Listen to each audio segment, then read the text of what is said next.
Hello, everyone, and welcome to Open Door Philosophy. I am Taylor Jones. Oh, and I'm Derek Parsons. And I am Clarence, aka Andrew. And welcome to episode 79, which is part 3 of our series on women who shaped philosophy. Guys, I say we get right to it. All right, everybody, we are going to kick off the episode by talking about Mary Wollstonecraft. She is a British thinker who is writing during the French Revolution in Europe. She lived from 1759 to 1797 and is one of the first feminist thinkers and writers of the modern period. So we have some of our ancient thinkers that talked about women and what women's role would be. But then as we come out of the early Enlightenment, we start to see more feminist thought about rights. And so while all of these men are talking about like man should have this right and natural rights of man, you get the women who have some degree of education that start to think, well, when they say man, do they just mean men, like male humans, or do they mean humanity?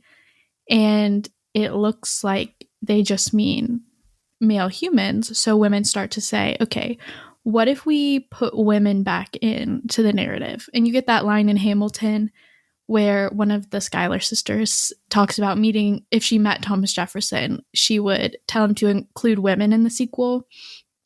And women very literally do that with some of these founding philosophical documents. And that's what Wollstonecraft does with her essay, The Vindication of the Rights of Women. She takes that as a play off of Vindication of the Rights of Man, where women say that women and men should be treated this way, and kind of using that Enlightenment language to put women back into philosophical conversation, or really into philosophical conversation in the first place. To begin with, yeah. Yeah. Yeah, I love the title too, because it's a play on words. Mm-hmm. Yeah, the Declaration of Rights of Man and the Citizen was a document that was drawn up during the French Revolution, during the paper revolution, as they call it, before it got crazy and bloody with the Reign of Terror. So it's not only a great work, but a great pun. Yeah. I think... Yeah, okay, sorry. See, now I'm cutting you off. I'm just being a man cutting you off. I think we've talked about this in a previous episode, and I'm just curious, Taylor, as a woman, when, we say things like mankind or Declaration of Rights of Man and the Citizen, or even, people just refer to as man, as in like human beings, is that any different for you than it is? I mean, I know you can't really know what it's like to be a man, I suppose, but as a woman, how do you relate to that? It depends. I guess it depends on how I'm looking at it from, because usually I don't think about it as being like differentiating man and woman. I think like humankind. And I think a lot of times that's how we talk about it in class too, is like it's talking about all of humanity. But I do think it's interesting to take more of a critical approach and say, okay, who were they actually referring to when they said man? It was usually wealthy, white, property-owning men. And that meant anyone that wasn't all of those categories. So if you weren't white, if you weren't a man, if you were a man but you weren't wealthy or didn't have property, like you weren't included. But yeah, usually I don't think about it as being like, I don't know, exclusionary toward women. But it also makes me sad to think about that. And like, I know it is the truth in a lot of cases, but I try not to think about it sometimes, because it is just kind of sad to think all of these very important Enlightenment documents that weren't real, that said they were talking about all of humanity, but weren't really. Yeah. Okay, well, tell us more about old Mary. Okay. Like I said, she is one of the first feminist thinkers, and I think that's pretty evident in her writing, that it's like an early feminist document because of how much feminist thought has changed, and there is a lot of variation in modern feminist thought.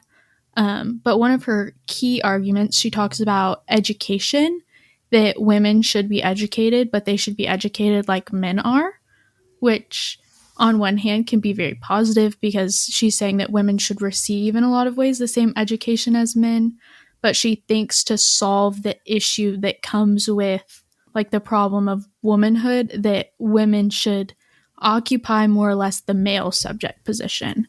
So they should take on some of the male qualities of strength to transcend their female subjugation, if that makes sense. So instead of elevating the female position, she thinks that women should meet the male position. I have a question. I don't know if you guys know, but I've been reading this book that was influenced by Wollstonecraft. It's very famous, George Eliot's Middlemarch. And Middlemarch, it's a story about a bunch of men and women in this English town called Middlemarch. You know, I think they're pretty much, at least in the part of the story that I'm in, they're all pretty upper high class or upper middle class or something of this sort. So men and women who were in lower classes, who probably made up like a good chunk of society, I'm assuming they weren't getting as good of educations as men upper classes. So for these women, I'm assuming that she's talking about women in upper classes. I'm not sure though. I don't know. And so can you speak to that at all? Do you know if, I'm assuming when we're talking about men receiving this education and women receiving this education, like you said, we're not talking about all men and all women. Of course, you talked about race and gender in that sense, but I'm curious about in socioeconomic standpoint as well. Do you know anything about this? I don't know specifically what she says about that. I think it is reasonable to conclude that she's talking about more upper class women who don't have to work, because she also talks about the position of women being like trapped in a gold cage with nothing to do but just sit in your cage and look pretty. Mm-hmm. And she talks about as well like women's attention and education being focused on being stereotypically beautiful or like presented in this way like you're a doll. And I think for the most part that's only true of women who don't have to work to like produce some sort of income. But I don't know what she says about people in lower incomes or like the poor at that time. I don't know if she does. I haven't read all of A Vindication of Rights of Women. But yeah, I'd be interested to see what she says, because there's a big difference between the women who don't have to work or can't work because they're supposed to be somewhat of a status symbol versus the women that do have to work.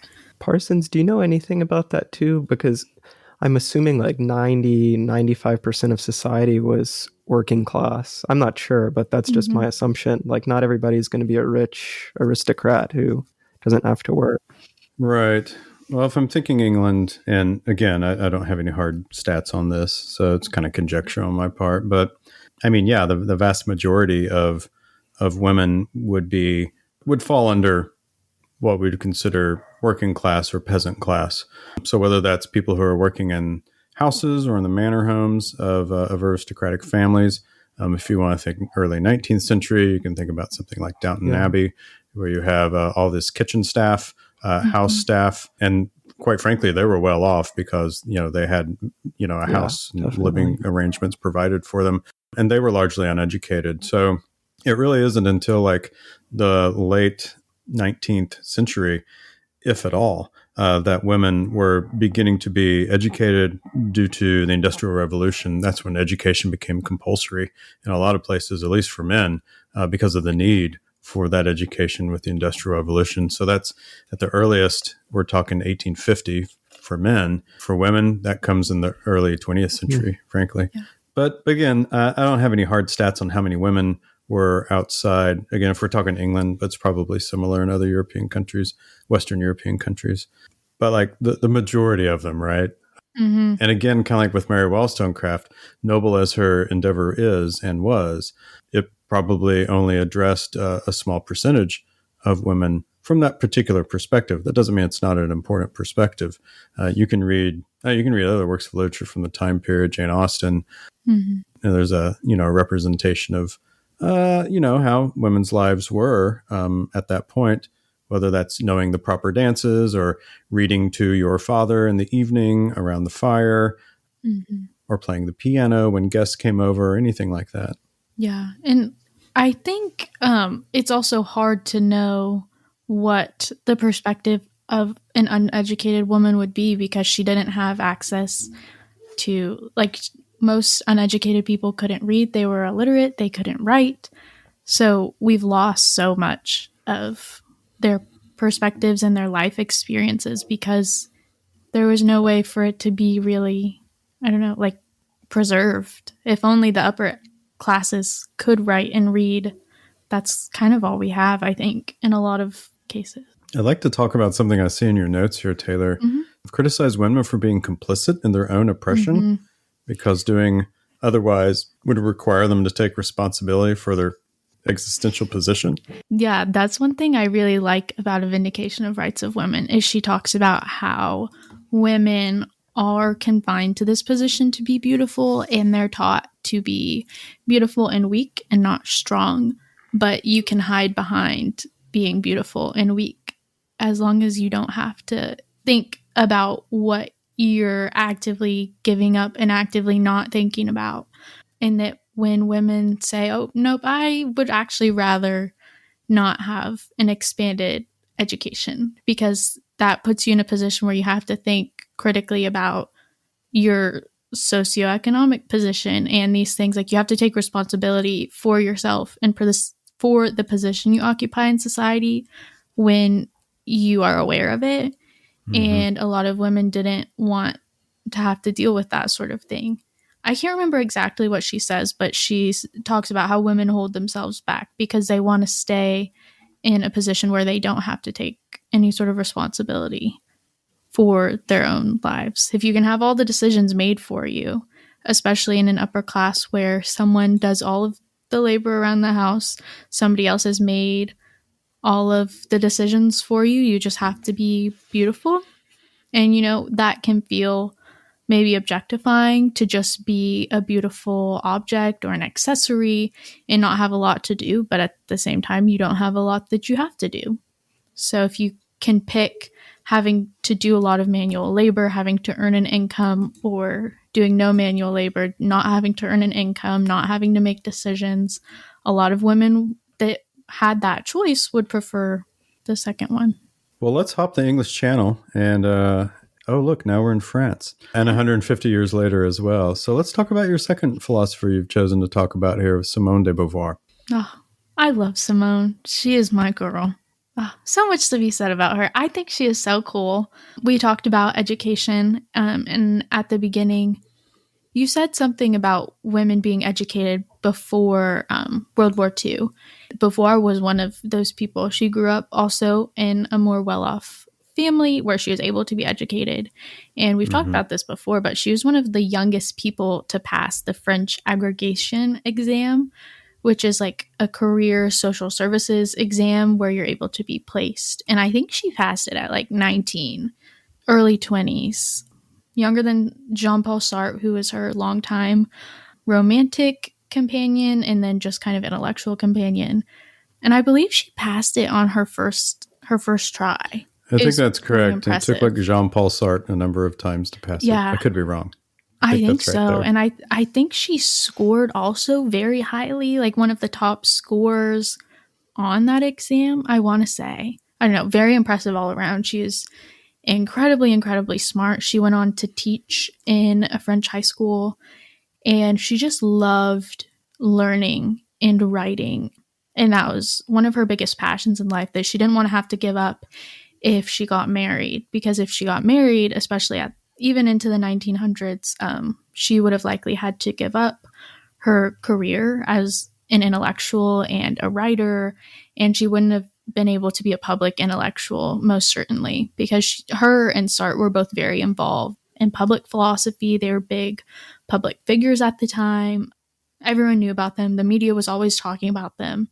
And she would have had to give probably all of that up to be a housewife. And she didn't want to do that. And she talks about that in The Second Sex, and how women have to compromise their goals and their dreams and their passions to be mothers. And that's kind of that position in society reduces them, or society sees it as a reduction instead of positive. Tell us a bit more about, I know we've done it in other episodes, but tell us a bit more about The Second Sex. Why is this such a foundational book for second wave feminism. Yeah. The Second Sex, she writes in over the course of about 14 months. It comes out in 1949. It's originally published in French, and then a couple of years later, it gets translated into English and then into other languages. And she writes this, which we now regard as a philosophical treatise of sorts, but she wasn't writing it to write philosophy. She was just writing it to stake a claim and talk about the experiences of women. And like Wollstonecraft, she gets criticized for focusing more on what the experience of a white woman that has a middle or upper class background. But she does address issues of other races in the book, but it's separated into two sections. Facts and Myths is the first volume, and then Lived Experience is the second. And in the opening pages of the first volume, she asks the question, what is a woman? And first she answers and says, I am a woman.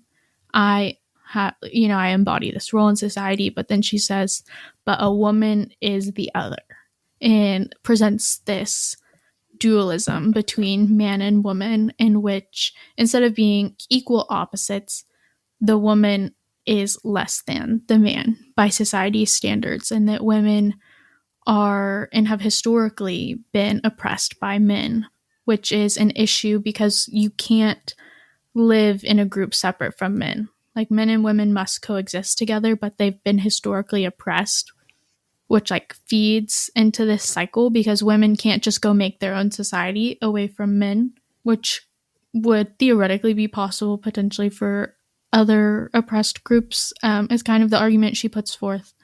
But women can't escape from this cycle, which is a problem. And she talks about how this creates kind of a trickle down where women are then divided amongst themselves. They can't unify because they're more aligned with their class or their socioeconomic group in some way, that they can't unite as women. And she talks about how much conflict that creates and how lived experiences are so different amongst women, but also between women and men. And she also addresses some other of her contemporaries. She talks about Freud and some of his ideas and denounces some of them, which I think, I'm not sure honestly what people were saying about Freud at the time, but the way that she kind of comes straight out and says, nope, that idea is ridiculous. And she's not shy about it at all. She says, oh, Freud says this, and actually that is wrong, and just goes straight in. But yeah, I think that's kind of her biggest argument. In her solution to that, she says that gender is socially constructed, that maybe there are biological differences, but the physical body should not bar women from reaching some sort of equality. So it's up to women to transcend their position and better themselves and kind of rise out of that.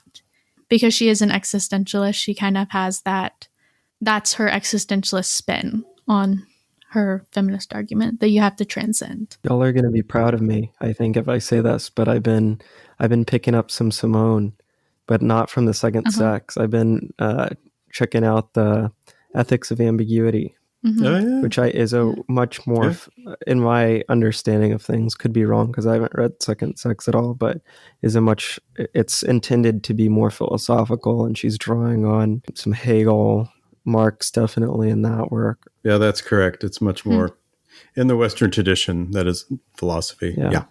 It's much more philosophical. The Second Sex is very historical. It's very psychological, sociological. Yeah. As well, in addition to philosophy.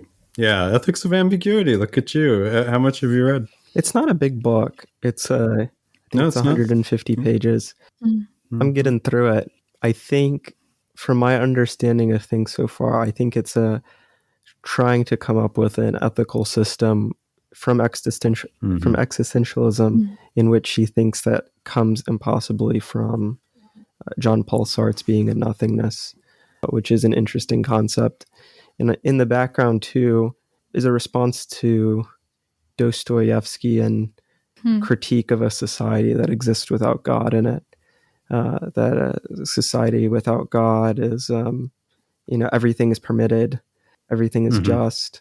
it's her attempt to consider that. And obviously she thinks that's wrong because she doesn't believe in God, but it's an interesting argument. Yeah, one of the difficulties existentialists had, well, I'm sorry, I shouldn't label them all as this having this problem.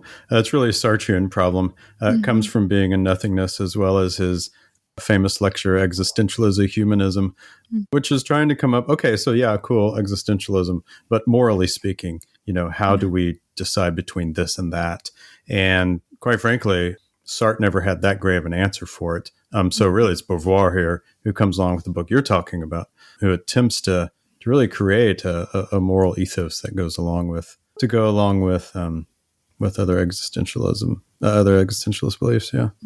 Taylor, so 70 years or so past the publication of The Second Sex, how do you, as a woman, a young woman in 2024, how do you relate to Simone today? How does her work speak to you? I think, for one, just being a young woman in philosophy, knowing that she and many other women at this point have come before, but that she faced just mass amounts of scrutiny from the general public for saying she didn't have any original ideas, and all of those criticisms that you often still see with women. I appreciate that she kind of paved this path and was a bit of a trailblazer. The Second Sex, I think, in a lot of ways still rings very true to the experiences of women. We've talked about this in my feminism class, and my professor has posed this question of, are things better? And it kind of weighs heavily on us as a class of mostly young women that, yes, things have improved, but in a lot of ways, the critiques that Beauvoir makes about society being structured in an unequal way, and that women are still regarded as the other to men, it still feels very true. And I remember reading the bits of The Second Sex, the introduction, for the first time, and feeling like, oh, okay, there are words that can describe the feelings that come with being a woman in society and in intellectual circles.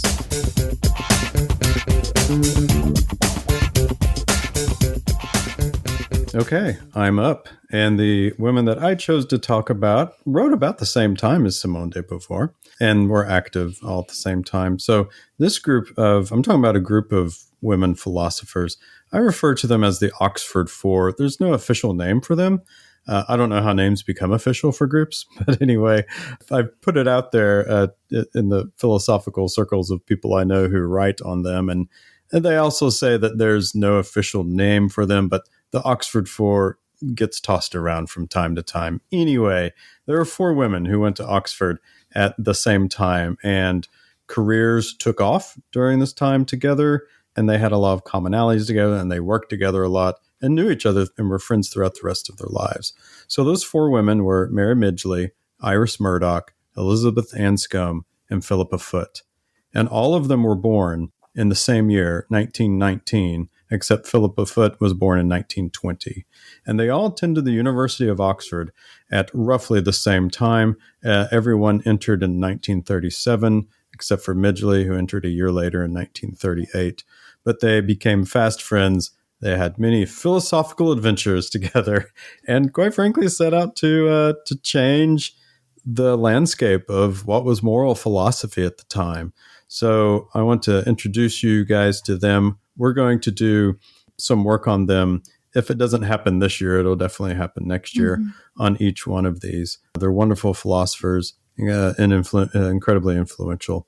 I think there's a lot of interest in them, however, and I only say that because of the evidence I have from the publishing world.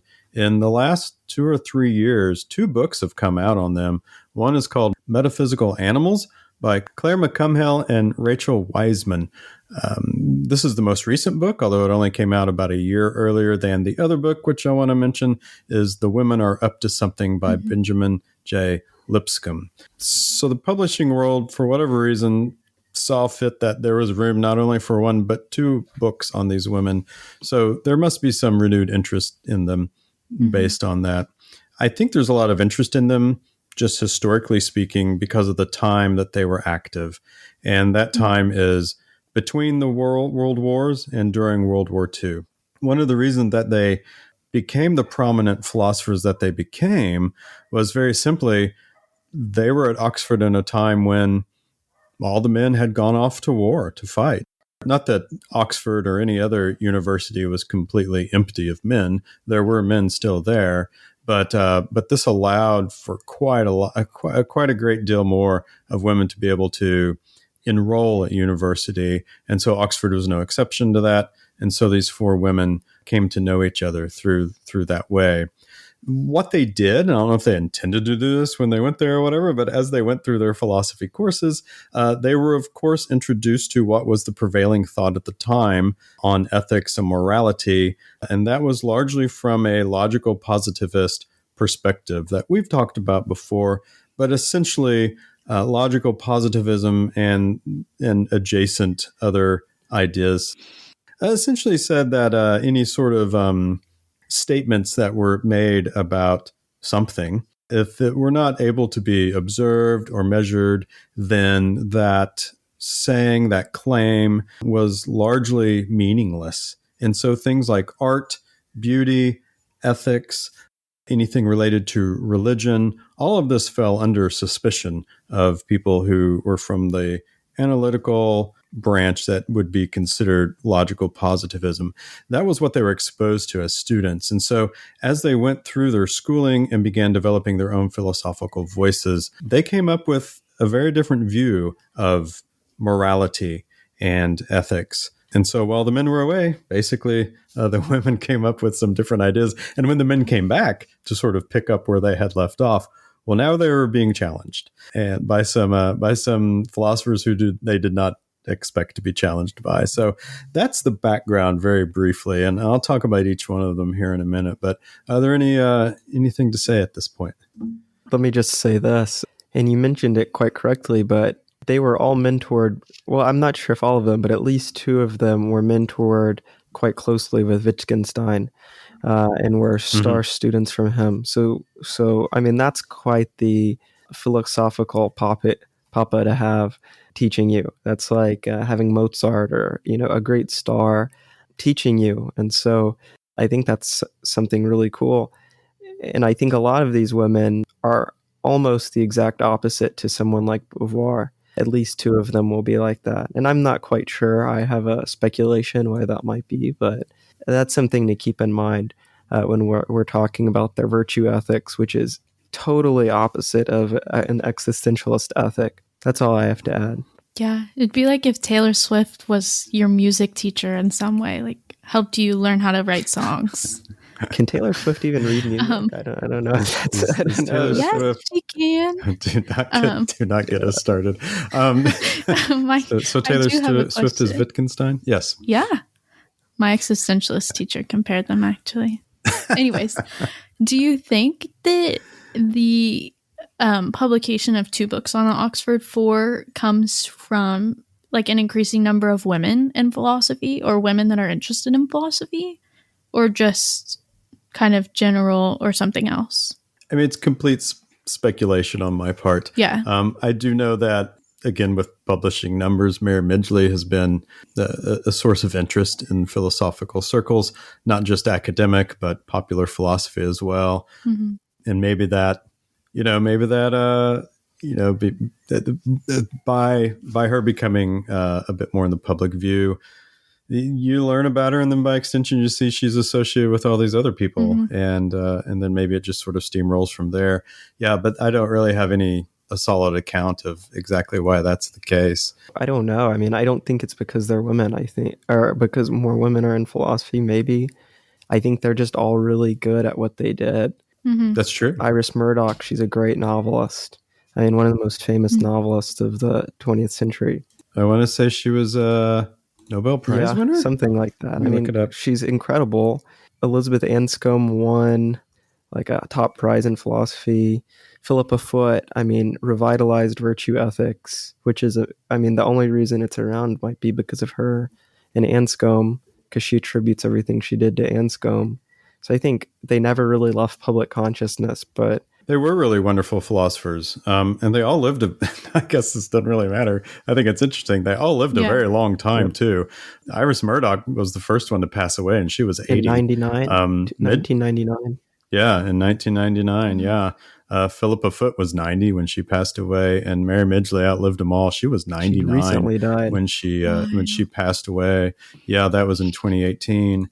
And one of my favorite things about her is she published a book a year before she died. And I'm like, wow. Let's all hope that we're that prolific in our activities that we, do something to the level of publish a book the year before you pass away in your late 90s. So each one of these women definitely had their own projects, their philosophical projects. For instance, Anscombe worked a lot with language and meaning and language and mind.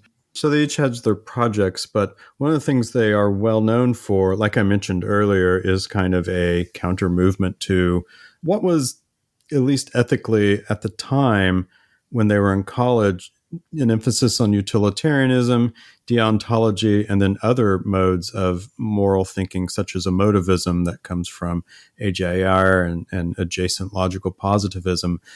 A lot of them were largely responsible for a revival in virtue ethics. In fact, all three of them, directly, Murdoch, Anscombe, and Foot, were very involved in virtue ethics in their own sort of ways, whereas Midgley, with her moral view, she really advocates for a type of moral pluralism, where there's really not one single overarching ethical system that can address all moral issues, but that it requires a variety of perspectives. And so you can't just stick to utilitarianism or deontology or act utilitarianism or whatever, that humanity is complex enough that one system just won't do it. And so that was kind of Midgley's project. She was very anti-reductionist, especially regarding human behavior. And she did not appreciate biological or genetic explanations for human behavior. But all the other women, Murdoch looked at virtue from a perspective of love, that virtue is fundamentally connected to our ability to love. Anscombe puts virtue ethics back on the map with her very influential paper. Everyone can go out and find it on JSTOR or wherever else you pick up your academic papers. Modern moral philosophy was a real game changer, although certainly she was involved in so many other things. And Foot was really critical of deontology and utilitarianism, and emphasis on the idea that character of the moral agent matters rather than just making decisions based on numbers, right? Andrew will appreciate, of course, I have to mention it every time. Philippa Foot is cited for being the author of his favorite thought experiment, the trolley problem. It's great. I mean, it's so great. Although it was certainly not used in the way that it's used today. But anyway. The cool thing I think about all of these women is they embrace the analytical tradition so much. I think they paved the way in a way that I don't know, but I'm speculating at this. They paved the way for women in philosophy more than maybe Wollstonecraft and Beauvoir did, in the sense that they were great philosophers, apart from writing just about women's issues. And what I mean by that is they were just intellectuals in the sense of philosophy, in the way that everyone else was. Of course, they wrote about women's issues too, but they adopted the tradition of the times, and they smoked men. They smoked them. C.S. Lewis got smoked in a debate by Anscombe, famously. And they all held academic positions at Oxford, MIT, Princeton, and their descendants do too. They're just amazing. And all of them too, I mean, they're just so great. They're wonderful. Anscombe used to, kind of similar to Beauvoir almost, she would dress up as a man in men's clothing and walk around and smoke cigarettes in the salons or in the cafes, and it's just so great. Oh, how they handled themselves, especially Anscombe and Murdoch, how they handled themselves in philosophical clubs or other clubs at Oxford. I mean, they were scandalous. They wouldn't take it. They wouldn't take anything. They would, They were really. Yeah, and you get all that from those two books I wrote. There's some fantastic stories about their time at Oxford and how they really moved the needle, and they weren't taking it from anybody. They weren't taking no for an answer. So it's good stuff. Good stuff. Yeah, and I think that is a good distinction that Andrew brought up, is that they were very much They set out to be in the philosophical tradition, and Beauvoir did not. She didn't think of herself as a philosopher. She didn't think of herself as an existentialist. She didn't want those labels that maybe now we associate with her, but she considered herself a writer and not necessarily a philosopher. She was an intellectual, but didn't set out to be in that tradition. And she did write a lot of existentialist philosophy, but I think mostly centered on feminist issues. So you get kind of women in the feminist section mainly, or like feminist thought, and women more entrenched in the philosophical tradition. Yeah, and just for funsies, since you mentioned Beauvoir and her literary accomplishments outside of philosophy, Iris Murdoch too wrote a number of works, novels, location. Quite funny. I can't remember which one I read last year, but it was sort of an absurdist comedy, which is a lot of fun. I'll have to look it up. That doesn't help our show. Let me say this as a closing part. Something I think is cool about these women too is that Taylor, I think you'll especially appreciate this since I know you like public philosophy. These women were all in the public realm with their philosophical ideas. They weren't just in the academy having their debates with their cigars. You know, Anscombe was in the street protesting the dropping of the nuclear bomb. Oh yeah, she got arrested for protesting too. Philippa Foot was very active in the abortion, anti-abortion. I mean, abortion. So movement, was Anscombe, and I think they both got arrested. So they're all so they're just all so great. They're everything that you want a philosopher to be, that no one lives up to, you know, except these. I mean, not no one, Socrates maybe, but they're just so funny, so great. Yeah, Midgley was really adamant about public philosophy as well, that philosophy's job was to engage real world problems and should be accessible to a general audience. Like this was one of her big projects. And her books are read like that. They're very, you know, sometimes I read a Midgley book and I'm not even sure what she just said. Anscombe's the same way. But it's so pleasant to read. It's accessible to read. And when I say I don't know what she just said, it's not like what she says is difficult to read and cryptic. And she's just kind of all over the map sometimes with her sassy old British lady ways. But yeah, she writes it for a general audience. First book I read by hers, I was hooked.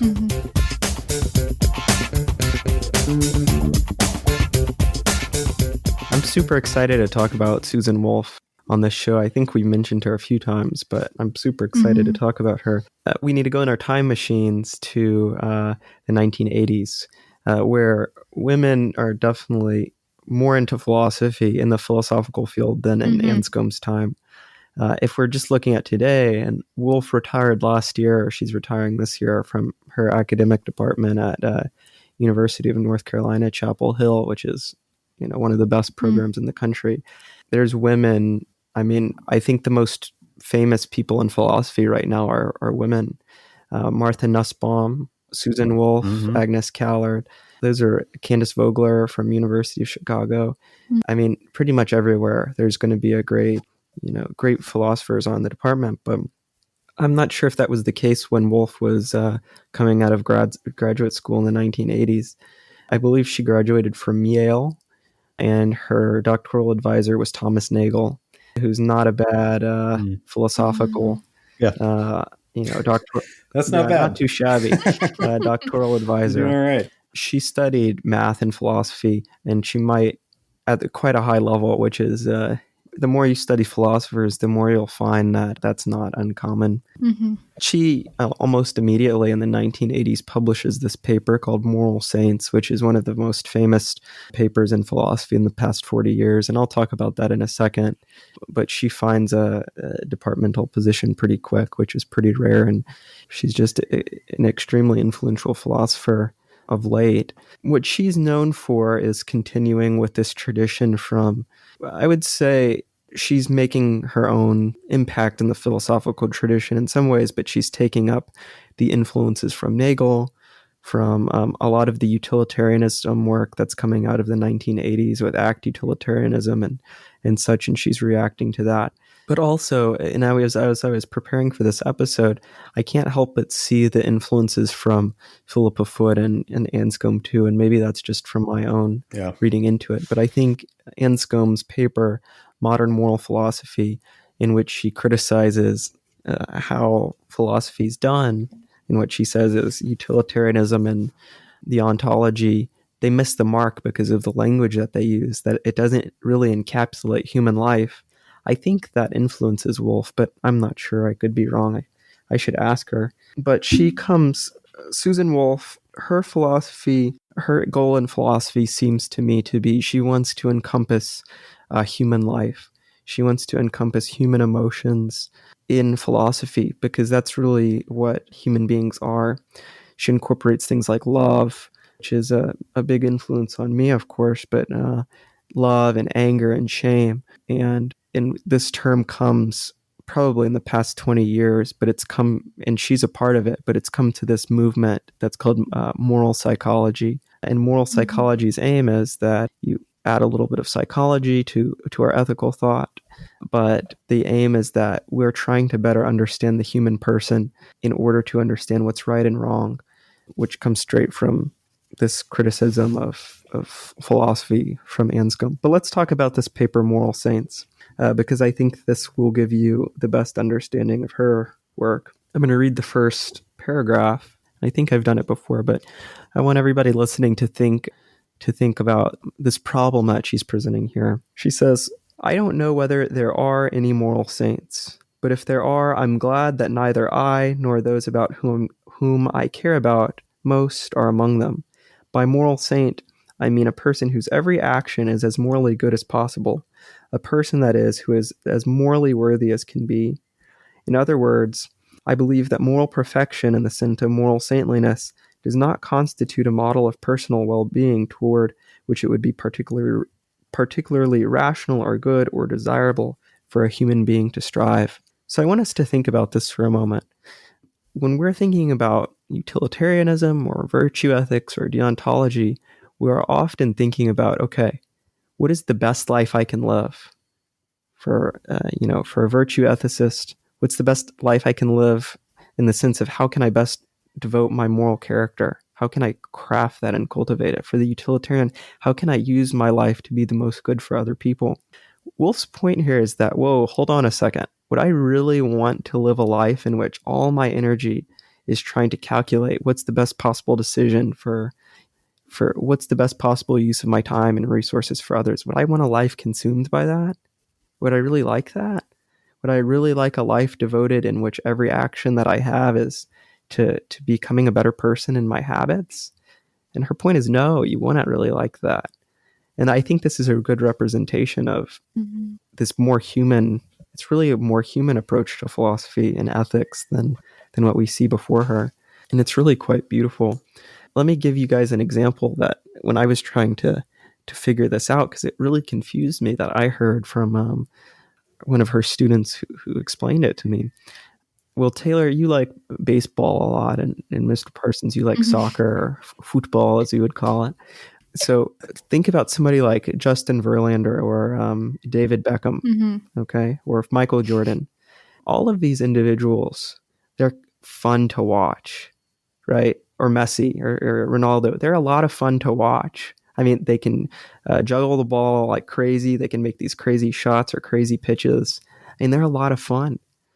But for any philosopher who's a highbrow academic, they would criticize all of these people and say, hold on a second, why haven't you devoted your life to serving the good?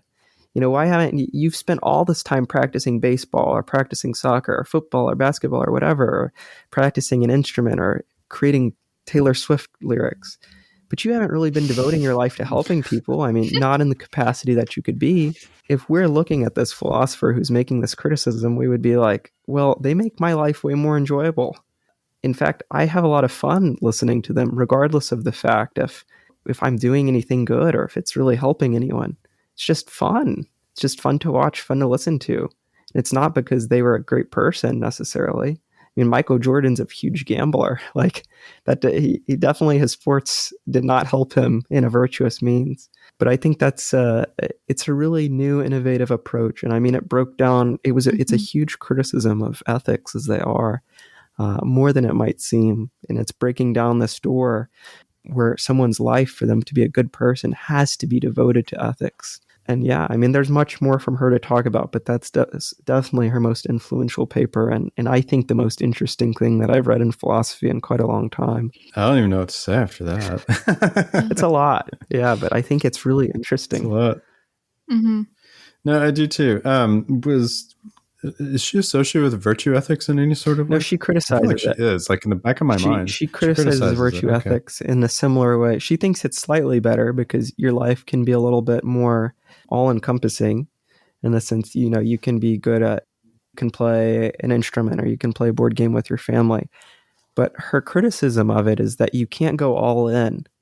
You can't go all into something like a great baseball player. They wouldn't be able to do that. So being critical is cool and all. What's the solution? Well, okay. Like, what do we do instead? Basically it's a criticism of philosophy. For a philosophy to be something that we should adapt to our lives, it needs to take in more to account than just ethics to explain the good life. It needs to leave room for love, for joy, for all of these kinds of things. Oh, I see. It sounds very Midgley-ish, actually. It's great. It's a difficult argument to wrap your head around, I think, when you read Moral Saints for the first time. But it's a really fascinating idea. It's a very human idea, I think. I think I've seen at least people on social media, not to be like the Gen Z college TikTok girl of the pod, but are. Yeah, but a lot of people have kind of expressed a similar sentiment of there's got to be more to life than working and thinking critically all the time. Because if all we do is sit and work and think about how terrible the world is, we're not living and we're missing out on all of the like beautiful things that the world has to offer, like love and interpersonal relationships and having joy. So I think I don't know. I think that is something that people, at least that I've seen, are starting to come back to. So I wonder if her work or those ideas will have more of a resurgence or become more popular. Yeah, I don't know. I mean, I think that in some sense, yeah, maybe. I think in another sense, though, I think I don't want to be mean, but I think a lot of people in just the world are just a lot of all talk. And so I don't know if people really want to go out and, spend more time in nature, in reality, or if they just want to see it. I agree, Taylor. I mean, I think that people are thinking more about having a more in-depth life in ways that are just outside of the career or outside of the academic box or something. So Andrew, Wolf's paper came out now. It's been 40 some years since it's come out. I can't remember. It's the early 80s. I want to say like 81 or something like that. Yeah. 82. Yeah. So we're talking 43, 42, how many ever years. What's been the impact? What's the legacy of this particular paper? Has anything changed since then? Because I know you've spent a lot of time, especially on the topic of love in your studies. I think, yeah. I mean, I think that the criticism, it's hard to criticize her point from a philosophical viewpoint. I think it's a paper that everybody's just like, yeah, that's right. I think everybody's like, this is a problem in philosophy. I mean, maybe there's not. I mean, I know effective altruism was a thing a few years ago, but they're all frauds. Like they're. I think it's still quite active. Thank that Sam Bankman-Fried guy. I've lost faith. Oh, I don't know about him. Peter Singer would have something to say. Yeah, to you. Definitely. He would. He's the real deal. Yeah. I don't know. I mean, I think this has definitely carved a new way into thinking about, into ethical thought. She writes a lot about the will and these sorts of things, but I think that talking about shame, anger, desire, love, blah, blah, blah, blah, blah, about emotions, she's carved this space to be able to talk about these more. And it's not just her. I mean, it's not. It starts with Anscombe and goes from, Nagel and all of these people. But I think her point is good. And I mean, it's carved a huge space in ethics, at least, and thinking about what the good life is. Yeah.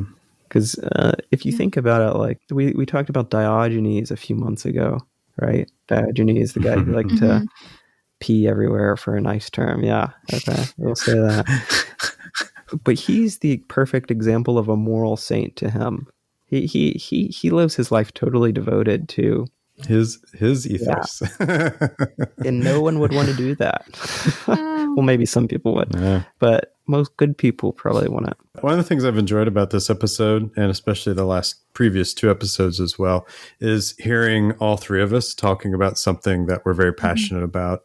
Taylor, it's so wonderful to hear you talk about how cool you think Beauvoir is. Also, Banzhao, you kind of gushed about how much you admire her. Andrew, it's clearly obvious when you talk about Susan Wolf's work, how important that is to you as a young philosopher in the study of it, and in your own personal life, I'm sure. And speak for myself, I love the Oxford Four. They're just amazing. 4 amazing women.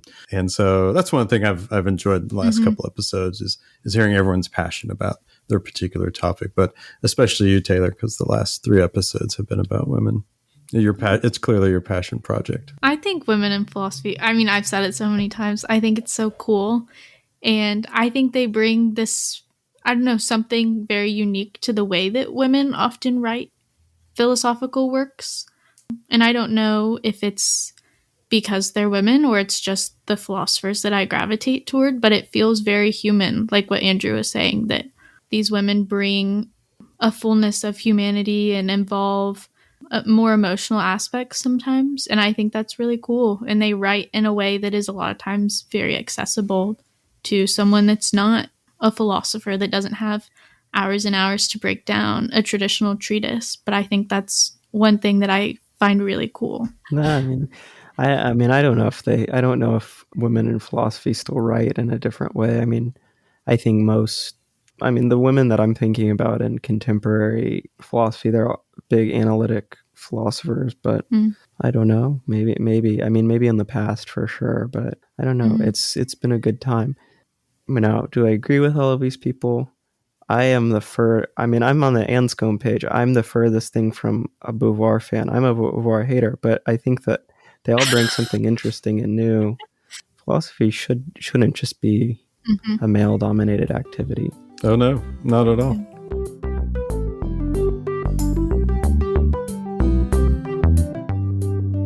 Okay, everyone. Well, thanks for tuning in today, and thanks for tuning in to the last couple episodes as well in this series on women who shaped philosophy. We had a great time doing it. Hope you did too, listening to it. And we would love to hear your thoughts. Let us know your favorite woman in philosophy over on our Instagram at Open Door Philosophy, or you can email us at contact@opendoorphilosophy.com. And if you want to see the video version of this episode, go hop on over to our YouTube channel, which is also Open Door Philosophy, and subscribe. Hit the notification bell, give us a thumbs up, give us a rating, any of those good things that you do to support a podcast you enjoy. And if you feel so inclined, share us with a friend. We love getting new listeners and reaching more people. Yeah, just Google Open Door Philosophy. You'll find us many places. Yeah. Yep. If you want to hear more from us, from our writing, if you want to read our writing, subscribe to our newsletter, link in the description again. And if you're listening at this point and you email our contact@opendoorphilosophy.com email address, I will Zelle you, because I can't use Venmo anymore apparently. I will Zelle you 10 cents. Okay. If you write in and you say the women were up to something. Okay. That applies to less than 50 people. Can you do that? Can you do that? So you can do 10 cents. Okay, so I want to make sure I'm hearing this correctly. The first 50 people that write into contact@Open Door Philosophy and say the women are up to something will receive 10 cents from Absolutely. Absolutely. Well, one of the big questions is, do people actually listen? That's what I'm curious about too. Once the credit music starts? So, this will be a good test. Or, it might be a test of like how many people care about 10 cents. But should I up it? But then it'll be like 5 people. No, okay. No, you shouldn't. No, you shouldn't. No. Even if you don't want the 10 cents, you should email us. Yeah, I'm not sure this is a good idea to begin with. 10 cents or $10. I don't know. We'll see. Anyways, I think that's about it. Remember, that's definitely it. Thank you for your use of your music in the intro and outro. And remember, guys, when your life is in need of some philosophy, the door is always open. Bye. Bye.